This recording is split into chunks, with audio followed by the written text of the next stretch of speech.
युवा प्रकोष्ठ के भाई इंजीनियर पी रंजन जी, जब आप पटना में आए थे, सभी बच्चों का एक मनोबल होता है, मन होता है कि मुझे गवर्नमेंट जॉब मिलना चाहिए।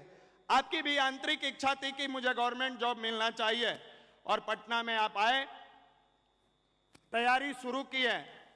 तैयारी के क्रम में बिहार के बच्चे जैसे आते हैं, उनका एक ही लक्ष्य होता है, मामा के बेटा का इंजीनियरिंग में हो गया, मेरा भी हो जाता।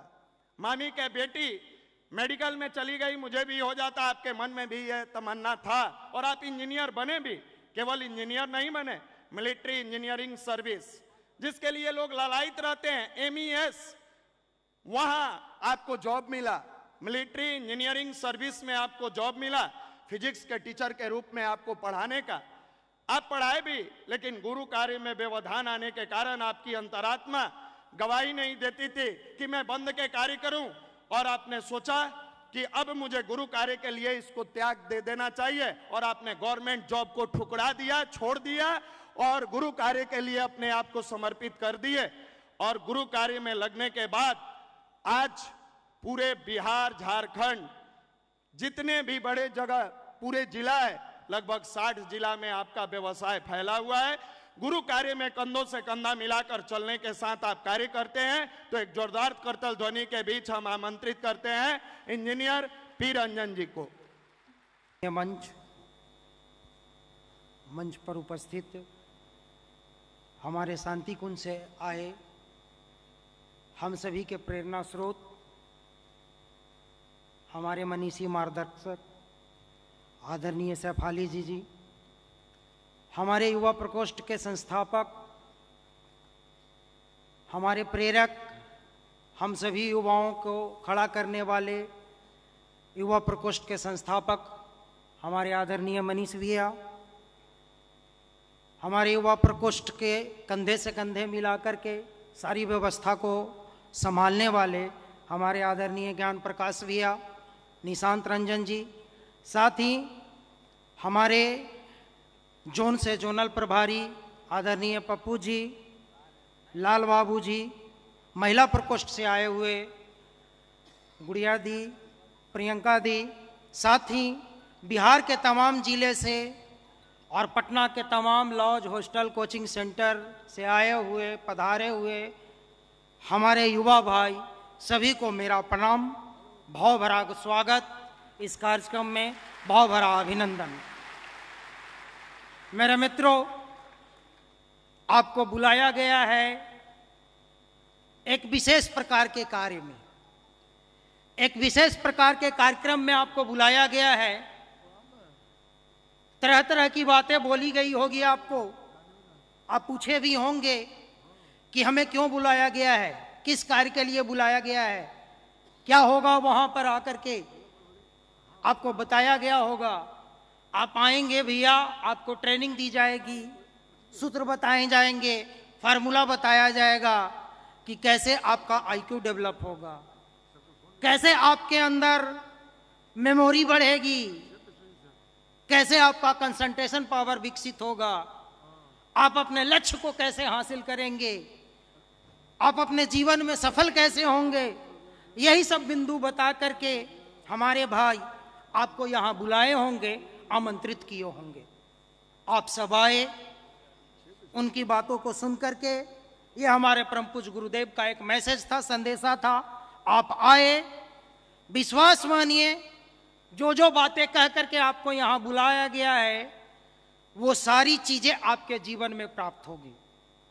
अभी जो हमारे मुख्य अतिथि के रूप में आदरणीय सैफाली जी आई हैं, और हमारे प्रेरक और उद्बोधक जो हमारे युवा प्रकोष्ठ को उद्बोधित करने वाले जो हमारे आदरणीय मनीष भैया हैं, ये दोनों जो हमारे मुख्य वक्ता हैं, ये आपके सामने छोटे छोटे सूत्र प्रस्तुत करेंगे, छोटे छोटे फार्मूला बताएंगे, दैनिक उपयोगी, जीवन उपयोगी फार्मूला और सूत्र बताएंगे।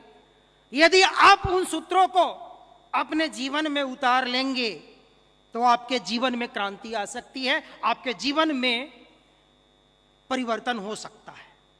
आप जो भी लक्ष्य लेकर के आए हैं उस लक्ष्य को आप प्राप्त कर सकते हैं। मेरे मित्रों, आप डॉक्टर बनने के उद्देश्य से पटना में आए होंगे, इंजीनियर बनने के उद्देश्य से पटना में आए होंगे, इंस्पेक्टर बनने के उद्देश्य से पटना में आए होंगे, कोई रेलवे में जाने के उद्देश्य से आया होगा, कोई सोचा होगा आईएएस बनेंगे, आईपीएस बनेंगे, मतलब तमाम प्रकार का लक्ष्य लेकर के आप पटना में हैं, लॉज में रहते हैं, हॉस्टल में रहते हैं, कोचिंग में जाते हैं। ये सारा का सारा लक्ष्य आपका कोई अद्वितीय लक्ष्य नहीं है, कोई यूनिक लक्ष्य नहीं है। हजारों लोग एवरी ईयर मेडिकल कंप्लीट कर रहे हैं, डॉक्टर बन रहे हैं, इंजीनियर बन रहे हैं, यूपीएससी कंप्लीट कर रहे हैं, आईएएस बन रहे हैं, आईपीएस बन रहे हैं, हजारों की संख्या में बन रहे हैं। कोई आपका यूनिक और अद्वितीय लक्ष्य नहीं है।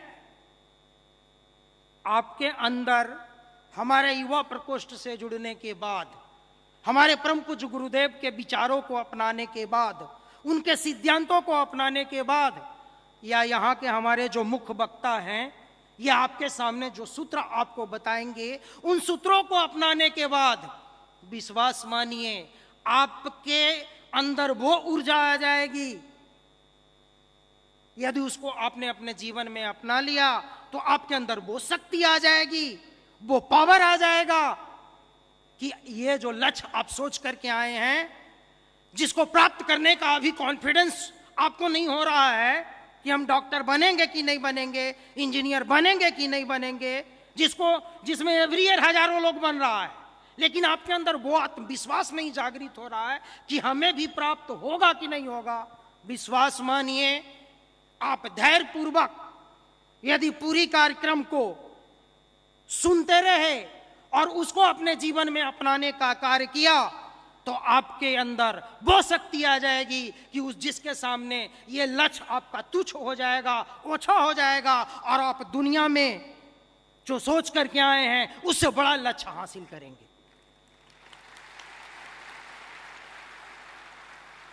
ना तो ये कोई राजनीतिक मंच है और ना ही कोई प्रोफेशनल इंस्टीट्यूशंस का कार्यक्रम है। ये आध्यात्मिक मंच है, आध्यात्म का मंच है। ईश्वरीय योजना के तहत इसको चलाया जाता है। आप कोई साधारण जगह पर नहीं आए हैं। ना तो आपको पुष्पा ट्रेलर 2 का लॉन्चिंग है जिसमें मारामारी चल रहा है, भीड़ चल रहा है, ना तो कोई मॉडल आया हुआ है, और ना कोई वो जो चलता है ट्रेडिशनल वो है। ये एक अद्वितीय प्रकार का कार्यक्रम है। बहुत ऊर्जा लगी होगी आपको यहां बुलाने में हमारे भाइयों को। मैंने अनुभव किया है, मैंने देखा है, बहुत ऊर्जा लगती है। 10 बार आपके सामने भाई जाते हैं, भैया आइएगा आइएगा आइएगा, क्या होगा, आईक्यू बढ़ेगा, कंसंट्रेशन पावर मिलेगा, बिल्कुल मिलेगा। आप आकर के तो देखिए, और आए हैं तो मान के चलिए कि आज के बाद आपके जीवन में वो टर्निंग पॉइंट हो जाएगा।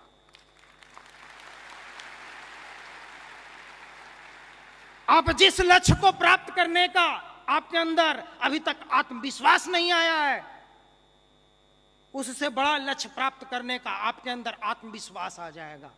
मेरे मित्रों, पटना में एक से एक कोचिंग संस्थान है, एक से एक इंस्टीट्यूशंस हैं, कॉर्पोरेट जगत का एक से एक फैसिलिटी देने वाला, एक से एक सर लोग मौजूद हैं। लेकिन मेरे मित्रों, आपके अंदर आत्मविश्वास बढ़ जाए, उस चीज को प्राप्त करने की शक्ति हो जाए, अपने आप पर विश्वास हो जाए, ये चीज देने का कोई कोचिंग काम नहीं करता है। और ना ही ये चीज कहीं किसी मेडिकल स्टोर पे उपलब्ध है कि गए और 100 रुपया का वो दवाई लिए और खा लिए, हमारा आत्मविश्वास बढ़ गया, हमारे अंदर वो कॉन्फिडेंस आ गया कि हाँ, हम इन चीजों को प्राप्त कर सकते हैं और मैं भी ये चीज कर सकता हूं। ये आपको कहां से मिलता है? तो ये मिलता है आध्यात्म से। ये आध्यात्म वो चीज है जो आपके अंदर वो शक्ति प्रदान करता है, वो चीज डालता है, और उसी की आज ट्रेनिंग आपको दी जाएगी। हमारे जो 2 मुख्य वक्ता आए हुए हैं वो आपको वही बताएंगे कि कैसे आध्यात्म को अपने जीवन में अपना करके आप अपने जीवन सफलता को हासिल कर सकते हैं। उसी की यह कार्यशाला है, उसी का वर्कशॉप है, उसी के लिए आज आपको बुलाया गया है। मेरे मित्रों, इतिहास साक्षी है, हमारे यहाँ शौर्यवान वीरवान युवा होते थे। महाराणा प्रताप, भगत सिंह, खुदीराम बोस, इतना कॉन्फिडेंस था, इतना आत्मविश्वास उनके अंदर था कि वो अकेले 1,000 सैनिकों से युद्ध किया करते थे। मेरे मित्रों, आज तो आपके अंदर अपने भीतर की कमियों से युद्ध करने का भी शक्ति नहीं विकसित हो पाता है। अपने अंदर की कमियों से लड़ने का, जूझने का भी पावर नहीं आ पाता है। अगर आपके अंदर कोई कमजोरी है, एहसास भी हो रहा है कि ये मेरा लैकनेस है, ये मेरा कमजोरी है, हम कैसे इसको दूर करें, आप नहीं दूर कर पा रहे हैं, उसकी भी शक्ति नहीं प्रदान हो पा रही है। बाह्य दुनिया का अबंडर और उसका जो मुसीबत और वो है, उसकी तो बात छोड़िए, अपने से भी लड़ने और जूझने की शक्ति नहीं विकसित होती है। वो शक्ति आपको आज कैसे मिलेगी? हमारे जो दो मुख्य वक्ता हैं, साथ में हमारे रीजनिंग स्टार आदरणीय निशांत रंजन जी, आपके अंदर वही चीज डालेंगे। उसी का स्पेशलाइजेशन है इन लोगों को, और एक नहीं, दो नहीं, हजारों की संख्या में उस कार्यशाला से निकला हुआ आईएएस है, आईपीएस है, इंजीनियर है, डॉक्टर है, और जहां भी है, यदि आईएएस है तो एक अलग तरह की छवि है। आईएएस तो बहुत है, लेकिन जो हमारे यहां से निकला हुआ आईएएस है उसका एक अलग छवि है। हमारे यहां से जो निकला हुआ आईपीएस है, उसकी कार्यशैली, उसकी क्षमता या उसका जो प्रभाव एक अलग प्रकार का है। अगर बेचारा क्लर्कियल ग्रेड में भी है, उतना तो छोड़िए, हमारे यहां से निकला हुआ एक बेचारा अनुभव बता रहा था, वह जो हमारा संडे का कार्यक्रम होता है उसमें टीटी है, उसका भी एक अलग तरह का पहचान होता है। पूरा जोन का उसको पहचानता है कि टीटी है। इतनी उसके अंदर अनुभव आ जाती है, इतना उसका विचारों में परिवर्तन हो जाता है। मेरे मित्रों, आज सबसे ज्यादा युवा परावलंबी है तो वो है वैचारिक दृष्टिकोण से परावलंबी है। अपना कोई विचार नहीं है, मौलिक चिंतन नहीं है, सेल्फ एनालिसिस नहीं है। वो अपनी ना तो क्षमता को जान रहा है, ना अपने आप को पहचान रहा है। वैचारिक रूप से वो परावलंबी है। किसी ने कह दिया इस काम को कर लो, इसमें ज्यादा स्कोप है, तो 2-4 महीना उस काम को करने लग गए। किसी ने कह दिया उसमें ज्यादा स्कोप है, कुछ दिन उसके पीछे चल लिए। किसी ने कह दिया चलो रे भाई, गांधी मैदान में बहुत अच्छा सिनेमा का ट्रेलर का प्रदर्शन हो रहा है, तो वहां जाके 4 घंटा बैठ के देख लिए। मैच शुरू होता है, 3 घंटा उस टीम का देखते हैं, 3 घंटा उस टीम का देखते हैं। चलिए उतना तक भी क्षम्य है, मान लेते हैं कि उतना तक भी ठीक है कि इंटरटेनमेंट हुआ, करेंट अफेयर्स बढ़ा, लेकिन उसके बाद 3 घंटा बैठ के लॉज और हॉस्टल में गहन चिंतन चलता है, मंथन चलता है, शिखर सम्मेलन चलता है। 9-9 घंटा आप बर्बाद करते हो। ये जो आप अपना कीमती समय 9-9 घंटा बर्बाद करते हो, क्योंकि मेरे मित्रों, ये जीवन कुछ और नहीं, ये जीवन आपका समय से बना है। Life is time and time is life. आप उस समय को कैसे कैलकुलेट करके, व्यवस्थित करके, कैसे एक एक सेकंड का सदुपयोग करके आप अपने जीवन की आयु को बढ़ा सकते हो, आप अपने जीवन में बड़ा लक्ष्य कैसे हासिल कर सकते हो, मैक्सिमम टाइम अपने लक्ष्य के अनुरूप कैसे खर्च कर सकते हो, आज उसी की ट्रेनिंग दी जाएगी। आज वही बताया जाएगा, वही सूत्र आपको आपके अंदर डाले जाएंगे, क्योंकि कह देने से तो होगा नहीं। बचपन से सुनते आ रहे हैं आप, समय बड़ा मूल्यवान है, समय बड़ा मूल्यवान है, लेकिन अपनाए नहीं है। कैसे अपनाइएगा? अरे अपनाने लायक ये बुद्धि रहेगी तब तो अपनाइएगा। अभी वो बुद्धि ही किसी और डायरेक्शन में है, और आज ये 5G और 6G के जमाना में तो ये बुद्धि कहीं और जाकर के रिजर्व हो गया है, कहीं और जाकर रिजर्व हो गया है। एक सॉफ्टवेयर, एक कंपनी पूरी दुनिया के बुद्धि को घुमा रहा है। अब तो युवाओं को तो छोड़िए, अब तो घर में देखते हैं बुजुर्ग महिला और पुरुष भी बैठ करके वो चला रहे हैं। फेसबुक, मेटा, व्हाट्सएप, यूट्यूब, मतलब पूरी दुनिया को, बुद्धि को एक कंपनी, एक सॉफ्टवेयर घुमा रहा है। मेरे मित्रों, आप कैसे उससे बचेंगे? आपके अंदर वो बुद्धि कैसे प्रखर होगी? ये बुद्धि का मंत्र ही हमारा गायत्री महामंत्र है। वो चीज का आज आपको ट्रेनिंग दी जाएगी और वो चीजें आपको बताई जाएगी हमारे जो मुख्य वक्ता आए हैं उनके द्वारा। वो चीजें की ट्रेनिंग आपको दी जाएगी, वो चीजें आपको बताई जाएगी कि कैसे वो चीजें आपके अंदर आए, आपकी बुद्धि कैसे प्रखर हो, आपकी बुद्धि कैसे तेज हो। मेरे मित्रों, ये बुद्धि पर ही पूरी दुनिया चलती है और पूरा जीवन चलता है। अगर ये बुद्धि सद्बुद्धि में बदल जाती है तो हमारे जीवन का कायाकल्प हो जाता है। आप इस बुद्धि को दुर्बुद्धि से सद्बुद्धि में कैसे बदलिएगा, ये उसी की कार्यशाला है। आज उसी की ट्रेनिंग आपको दी जाएगी कि आप अपने दुर्बुद्धि को सद्बुद्धि में कैसे बदलिएगा। मेरे मित्रों, हम प्रसन्न हैं, हम व्यक्ति हैं। व्यक्तित्व तो हमारे अंदर है, क्योंकि व्यक्तित्व शब्द ही बना है व्यक्ति से, पर्सनालिटी बना ही है पर्सन से।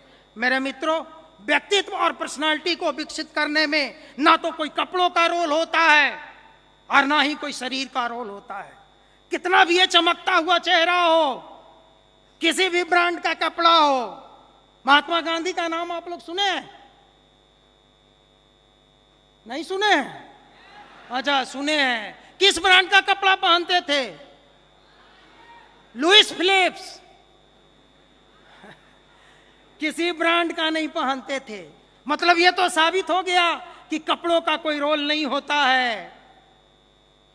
कितना पैक का बॉडी था महात्मा गांधी का? 6 पैक, 8 पैक, 98 पाउंड का काला कलूटा। तो ना तो शरीर का रोल होता है और ना कपड़ों का रोल होता है। व्यक्तित्व को बढ़ा, हमारे व्यक्तित्व को बढ़ाने में रोल किस चीज का होता है? तो रोल होता है आपके द्वारा जीवन में किए गए कार्यों का। अब कह देने से तो आप अच्छा कार्य कीजिएगा नहीं। अच्छा कार्य को करने के लिए आपके अंदर अच्छे विचार चाहिए, आपके अंदर सद्विचार चाहिए। अब वो सद्विचार ना तो आपके ये बड़े बड़े बैनर वाले सर जी देने वाले हैं, और ना तो ये कारपोरेट इंस्टीट्यूशंस का जितना कोचिंग सेंटर है वो देने वाला है। वादा वो जो भी कर ले, एड में जो दे दे, प्रॉमिस जो कर दे, जब तक आपका विचार आपके अंदर से आपको प्रेरित अच्छा बनने के लिए नहीं करेगा, दुनिया का कोई ताकत आपको अच्छा नहीं बना सकती है। मेरे मित्रों, ये विचार आएगा कहां से? कहां से आएगा? ये सर्जी देने वाले नहीं हैं और ना कोई मेडिकल स्टोर में उपलब्ध है, ना तो उसका डॉक्टर कोई प्रिस्क्राइब करेगा इंजेक्शन कि फलाना टाइप का इंजेक्शन ले लीजिए, आपके अंदर अच्छा विचार दौड़ने लगेगा। आएगा कहां से अच्छा विचार? आज उसी की ट्रेनिंग दी जाएगी आपको। अच्छा विचार आप अपने अंदर कैसे डालेंगे? हमारे जो मुख्य वक्ता हैं आदरणीय मनीष भैया सेफालीजी जी, वो आपको वही बताएंगी कि आपके अंदर वो अच्छा विचार आएगा कैसे, किस प्रकार से आप अपने अंदर अच्छे विचारों का प्रवाह दौड़ेगा। और मेरे मित्रों, विचारों से मिलकर के संस्कार से विचार बनता है और विचारों से हमारा क्रियाकलाप अच्छा बनता है। जैसा विचार होता है वैसा क्रियाकलाप होता है। अगर आपके अंदर अच्छा विचार दौड़ेगा तो आपका क्रियाकलाप अच्छा होगा, आप अच्छा कार्य करेंगे, आप श्रेष्ठ कार्य करेंगे, और यही श्रेष्ठ कार्य आपके व्यक्तित्व को ऊंचा उठाएगा। आप अच्छे व्यक्तित्ववान व्यक्ति बनेंगे, ऊंची पर्सनालिटी वाला व्यक्तित्व आपके अंदर आ जाएगा। और ये सब आएगा कहां से? तो ये सब आएगा इसी तरह का कार्यशाला को आपको अटेंड करने से, और इसी तरह के कार्यशाला में, इसी तरह के वर्कशॉप में भाग लेने से आपके अंदर ये चीजें आएंगी। मेरे मित्रों, अभी भारत क्या है? विकसित है कि विकासशील राष्ट्र है? विकासशील है। कब से जानते हैं आप लोग? जब से होश संभाले हैं। यही सवाल आप अपने पिताजी से पूछ के देखिएगा कि पिताजी, भारत विकसित है कि विकासशील? कहेंगे कि बेटा विकासशील है। उनसे भी पूछिएगा कि कब से विकासशील है, वो भी शायद आप ही वाला जवाब देंगे कि जब से हम जानना शुरू किए हैं तब से विकासशील है। क्या आप चाहते हैं कि आने वाली अगली पीढ़ी को भी यही चीज सुनना पड़े? जापान विकसित है कि विकासशील? विकसित है। कब से? मेरे मित्रों, पूरे विश्व में परमाणु बम झेला हुआ यदि कोई राष्ट्र है तो वो है जापान। इतनी बड़ा आपदा को झेलने के बाद जापान विकसित राष्ट्र की श्रेणी में है। सोच के देखिए। और एक समय में जगत गुरु, सोने की चिड़िया जाना जाने वाला भारत विकासशील है। ये कितनी बड़ी चुनौती है हम युवाओं के सामने कि हमारी अगली पीढ़ी को यह चीज ना सुनना पड़े। मेरे मित्रों, इतिहास गवाह है, जब जब राष्ट्र के सामने चुनौतियां आती है तब तब उसका बागडोर, उसका जिम्मा युवा संभालता है। और युवाओं को संभालना यह नैतिक दायित्व होता है। अरे आज ना गांधी जी फोटो में वो देखते हैं बुजुर्ग लाठी लिए हुए, अरे वैसे ही नहीं ना जन्म लिए थे। वो भी जब उस चुनौती को स्वीकार किए थे गुलामी की, तो वो भी जवान थे, नौजवान थे। महाराणा प्रताप 12 साल में चुनौतियों को स्वीकार किए थे। वीर शिवाजी 12 साल 13 साल की उम्र में चुनौतियों को स्वीकार किए थे। आप और हम अरे अपने बारे में तो सोच ही नहीं पा रहे हैं, चुनौती तो छोड़ दीजिए, अपने बारे में भी नहीं सोच पा रहे हैं। मेरे मित्रों, जापान इतना जल्दी विकसित राष्ट्र की श्रेणी में इतनी बड़ी आपदा झेलने के बाद क्यों आया? क्योंकि वहां के युवाओं ने ये कार्य को करके दिखाया। वहां परंपरा है, ट्रेंड्स है, ट्रेडिशंस है कि 18 साल की आयु को जैसे ही वहां का युवा पार करता है, वो अपने आप को अपने माँ बाप से स्वतंत्र कर देता है, स्वावलंबी हो जाता है। आर्थिक दृष्टिकोण से स्वावलंबी हो जाता है। अपने पॉकेट मनी के लिए, अपने कपड़ों के लिए वो स्वतंत्र हो जाता है अपने माँ बाप से। हमारे यहाँ उल्टा परंपरा है, खास करके बिहार में। हमारे मनीष भैया अक्सर कहते हैं 18 साल तो छोड़िए, चले जाइए लॉज हॉस्टल में, 36 साल तक तैयारी चलते रहता है। यूपीएससी, बीपीएससी, अभी और एक ये सब चल गया है नया नया, सीसेट, सीटेट। वो निशान जी ज्यादा उसके एक्सपर्ट हैं, वो बताएंगे। उतना तो छोड़िए, कई जगह पर मैंने देखा है उसका अगला पीढ़ी भी मैट्रिक पास करके आ गया, बाप बेटा मिलकर तैयारी कर रहा है। अब ये बताइए, जापान इतना जल्दी विकसित हो गया क्योंकि वो 18 साल के आयु में उस परंपरा को अपना लेता है।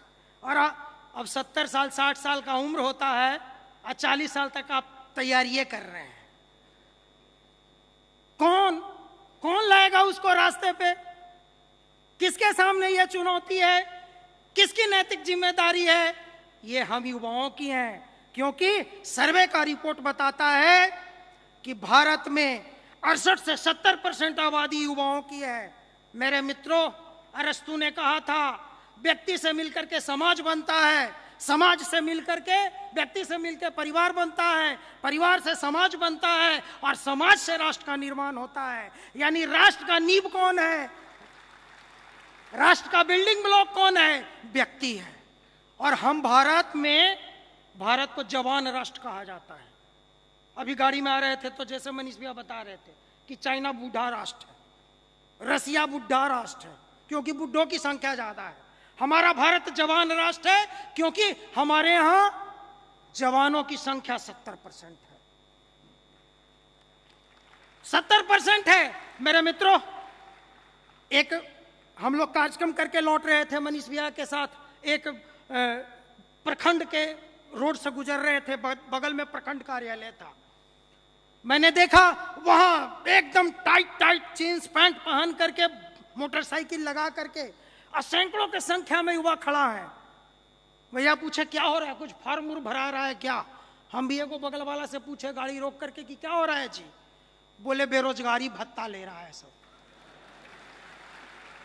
अब बताइए, वहां 18 साल में विकसित राष्ट्र बना दे रहा है, हमारे यहां भी आप बेरोजगारी भत्ता ले रहे हैं। कौन स्वीकार करेगा इस चुनौती को? हम युवाओं को स्वीकार करना पड़ेगा, उसका नैतिक दायित्व है। और आज इसीलिए आपको इस बापू सभागार में इस ऐतिहासिक क्षण में आपको इकट्ठा किया गया है, आपको बुलाया गया है। और हमारे जो दो मुख्य वक्ता हैं, ये आपको उसी की ट्रेनिंग दी जाएंगी जो कि सरल सूत्र है, आपके जीवन उपयोगी सूत्र है, राष्ट्र के हित में वो चीजें हैं, वो आपको बताया जाएगा। समय भी समाप्त हो गया है, ज्यादा समय ना लेते हुए मैं अपनी वाणी को विराम देता हूं। आप सब यहाँ आए, आपका उज्जवल भविष्य हो, आपके जीवन में सफलता चूमे। धन्यवाद।